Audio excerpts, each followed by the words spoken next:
아, 미국은 5학년 때 94년도에 5학년 때 부모님 사업이 잘 안 돼서 이렇게 이민 왔어. 그러니까 어떻게 보면 도피한 거지. 그치? 그래서 이민 오자마자 5학년 때부터 되게 힘들게 살았어. 그 이유가 뭐냐면 부모님이 이제 아버님이 특히 아버님께서 이제 누구 밑에서 일하시는 게 적응이 안 되셔가지고 바닥부터 이제 다시 시작하시는데 되게 힘들어하셨어. 그래서 어머니께서 이제 더 발벗고 나셔서 처음 일도 안 해보신 어머니께서 처음으로 이제 방문 세일즈를 하셨어. 집 돌아다니면서 가게 돌아다니면서 이제 그냥 직접 찾아가는 거 있잖아. 근데 이제 너도 알다시피 그 방문 세일즈라는 게 사람들한테 되게 무시를 당하는 직업이야. 귀찮잖아. 일하고 있는데 바빠 미치겠는데 누가 와서 말 걸면 뭐 팔으려고 그러면 반갑게 안맞주셔 해주잖아. 그래서 어렸을 때 그런 모습, 그런 거를 보고 자라서 되게 내가 막내였는데 항상 조금 내가 엄마에 대한 마음이 이제 컸었는데 그게 항상 마음에 쌓였던 것 같아.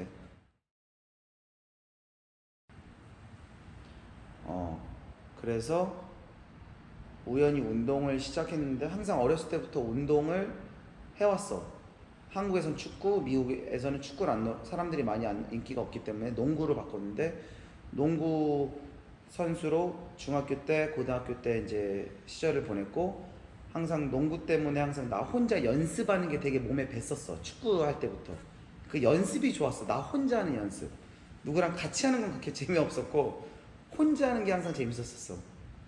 나를 이렇게 막 내가 발전하는 모습이 되게 재밌었던 것 같아. 어렸을 때부터.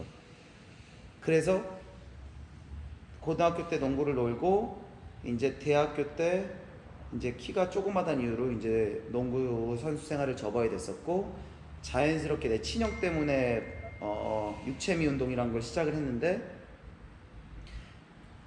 그때 마침 내 첫사랑하고 헤어졌어. 근데 그때 너무나 힘들었어.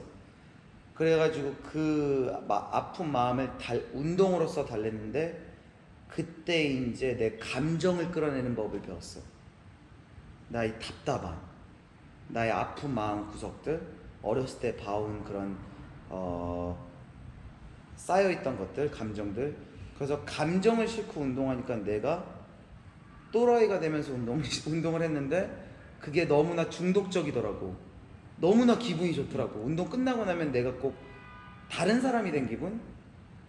그리고 또라이처럼 미치게 운동하니까 항상 인정을 못 받았던 내가 꼭 누군가 된 느낌? 꼭 배트맨이 된 느낌이라고 말해야 되나?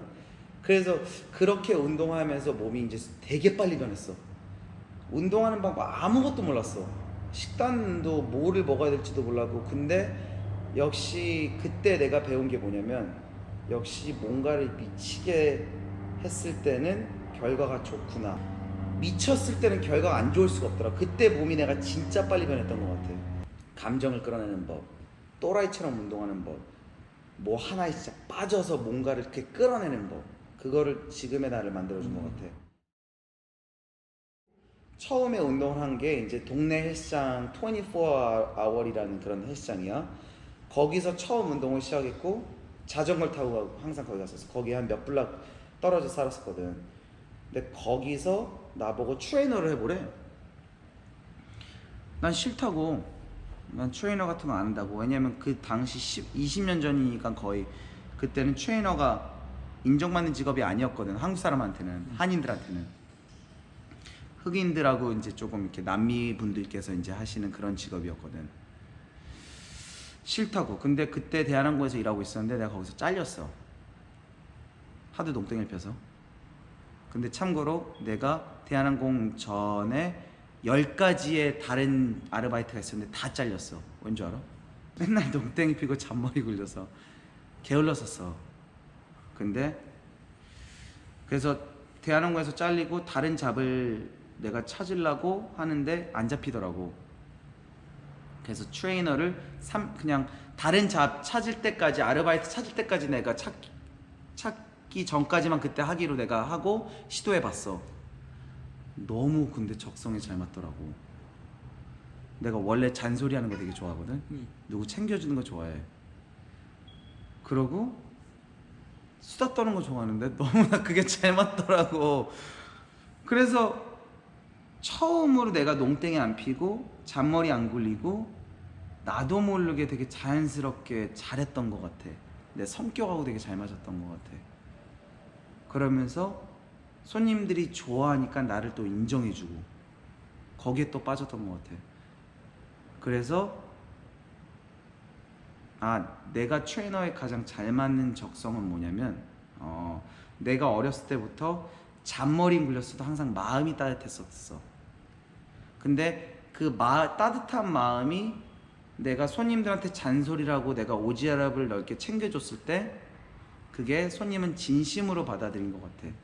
그래서 그 진심이 한 명을 감동시키고 그 한 명이 다른 사람한테 나를 소개시켜주고 5명이 되고 10명이 되고 100명이 되고 1000명이 돼서 난 여기까지 솔직히 온 거야.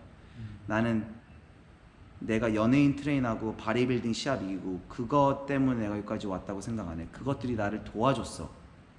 근데 형이 여기까지 온 계기는 한 사람의 마음을 움직인 게 한 사람이 10명, 100명, 1000명, 지금 10,000명이 된 거.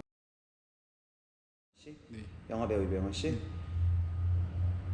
우선 첫 번째, 그러니까 형 삶은 참 신기한 게 뭐냐면 24에서 트레이너를 하고 있는데 제이슨 토빈이라는 D급, 아무도 모르는 D급 동양인 배우를 만났어. 근데 나는 그 사람이 누군지 알고 있었어. 근데 그 사람을 내가 설득해서 꼬셔가지고 간절히 부탁해가지고 내가 트레이너를 처음으로 맡게 됐어. 형한테 첫 영화 배우였어. 연예인 손님. 되게 떨렸어. 왜냐면 어떻게 식단을 하는지도 모르고 아무것도 모르는데 그때 야후 찾으면서, 야후가 뭔지 알지? 네. 구글 찾으면서 식단 방법 그리고 운동 방법 찾아가면서 내가 그 사람을 추연을 시켰어. 그 사람이 독립 단편 영화를 찍는데 이소룡 역할을 해야 된대. 그래서 내가 하루에 진짜 한 닭가슴살 2개 먹이고 아몬드 한 10알 먹이고 내가 운동시켰던 것 같아. 그렇게 굶게 하면서 운동도 진짜 무식하게 3시간 동안 시켰던 것 같아. 근데 몸은 만들어졌지. 왜냐면 갈라지는 몸을 원했으니까. 근육은 많이 안 만들었어도 갈라졌어. 짧은 시간 안에 몸이 변한 거를 보고 그 단편 영화를 찍는 저스틴 린이라는 감독, 동양인 감독이야. 중국 감독이야. 그 감독하고 브라이언 티라는 그 단편 영화의 주인공이 그 제이슨 토빈의 그 변화를 알게 됐어. 근데 너무나 신기한 건 뭐냐면 제이슨 토빈이 그 영화를 찍고 잘렸어. 그 제이슨 토빈의 역할이 안 나왔어 영화에. 하지만 되게 신기한 건 뭐냐면 브라이언 티가 그 변화를 보고 나한테 연락이 왔어. 나도 트레인 해달라고. 근데 되게 신기한 건 뭐냐면 브라이언 티가 토끼오 드리프트, Fast and Furious 토끼오 드리프트의 드리프트 킹이야. 네. 그 영화를 찍고 나한테 트레인 해달라고 왔어. 그래서 그때 토끼오 드리프트가 나오고 브라이언 티가 가장 핫했을 때 동양인 배우로서 할리우드에서 내가 트레이너가 됐어. 한 달 후에 연락이 왔어. 내 아는 형한테 영화배우 이병헌 씨를 트레이너 할 수 있겠냐 너가. 그래서 나는 당연히 영화배우 이병헌 씨인지 몰라. 난 야구선수 이병헌인 줄 알았어. 왜냐면 그렇게 유명한 사람이 나한테 왜 트레이너 해달라 그래. 그래서 내가 그 형을 만나러 갔는데 그 형이 나한테 물어봤어. 너 영화배우를 트레이너 해본 적 있니? 근데 봐봐라, 바로 한 달 전에 브라이언 티를 트레이너했잖아. 근데 브라이언 티가 그때 가장 뜨고 있었잖아. 그래서 이름만 대면 누군지 알고 있는 배우였어. 그래서 브라이언 티 때문에 병헌이 형의 신뢰를 얻고 트레이너하게 되고 G.I. Joe 1을 나 때문에 내가 몸을 만들어줘서 형이 이제 데뷔를 잘했고 멋진 몸매가 나와서 모든 한국 배우들이 내 이름을 알게 됐어. 그거 하나 때문에. 그 다음에 가수 이승철 씨, 승철이 형이 LA에 왔는데 그때 마침 한국 한인 뉴스에 내가 나오고 있었어. 병헌이 형 때문에. 근데 본인도 살을 빼야 돼가지고 그 방송국에 연락을 해서 내 연락처를 받은 다음에 나한테 연락이 왔어. 근데 내가 짧은 시간 안에 살을 되게 많이 빼지니까 그게 너무 좋아가지고 나를 1년 동안 계약하고 한국에 데려갔어. 그래서 그때 이제 많은 사람들을 만났지. 형 인맥으로. 그러면서 좋은 경험도 하고 그때 한국말도 이렇게 늘고. 그때 그러면 김종국 씨도 만나신 거예요? 그치. 그때 갔을 때 종국이 형도 만난 거지.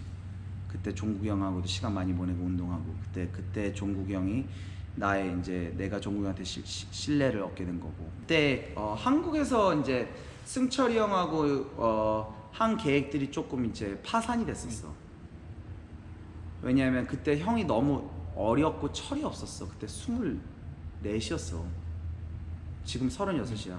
12년 전이니까 얼마나 철없겠었어. 그리고 한 번도 인정을 못 받은 애가 갑자기 주변 사람한테 인정받고 승철이 형 펜트하우스에서 살고 형이 마이박으로 나를 픽업해주고 기사 보내서 얼마나 어린애가 착각을 했겠어. 이게 내 건 줄 알고. 그러니까 거만해졌지. 그런 모습을 누가 좋아해.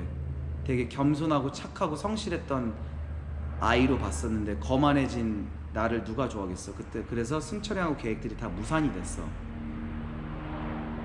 그래서 다시 미국에 돌아와서 바닥부터 시작했어야 됐었는데 그때 5기를 갖고 시합 준비를 한 게 2010년도 미스터 캘리포니아야. 이제 거기에 오버롤 챔피언이 됐지. 그때 5기가 있어서 좀 보여주겠다.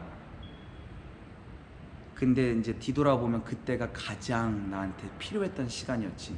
2010년도에 승철이 형 따라서 한국에 가서 내가 내 자신을 잠깐 잃어서 다시 내가 그때 5기를 갖고 시작한 게 미스터 캘리포니아를 이기고, 그리고 미스터 캘리포니아 이겨서 제일제당 CJ와 계약을 하고 내가 반반미라는 이제 쌀 건강 쌀의 모델이 되고, 그것 때문에 이제 LA에서 가장 많이 알려졌지. 내 이름이 병원형 트레이너 미스터 캘리포니아보다 반반미 모델로 그 쌀보이.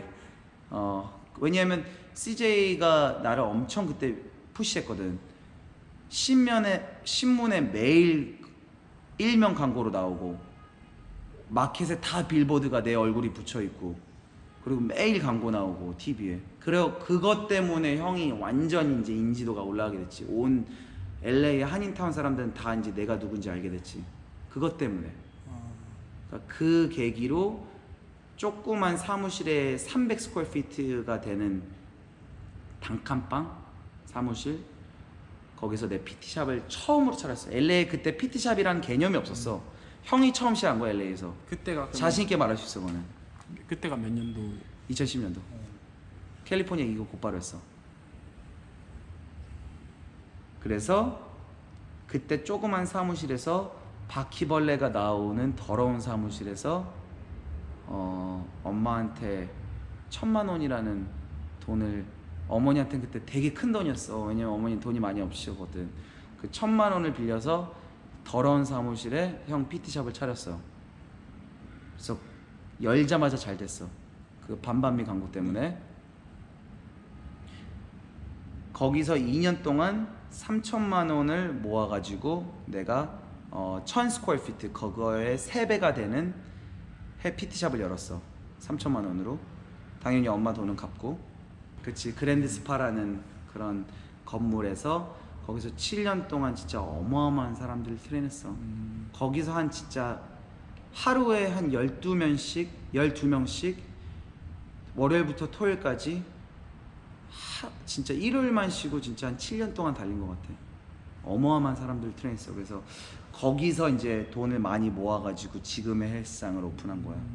지금 투자자 받지도 않고 그냥 형 힘으로.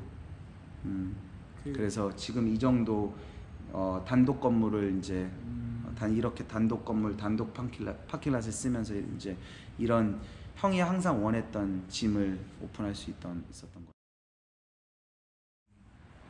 우선 첫 번째, 자신이 좋아하는 거를 꼭 찾아. 못 찾았으면 계속 찾아.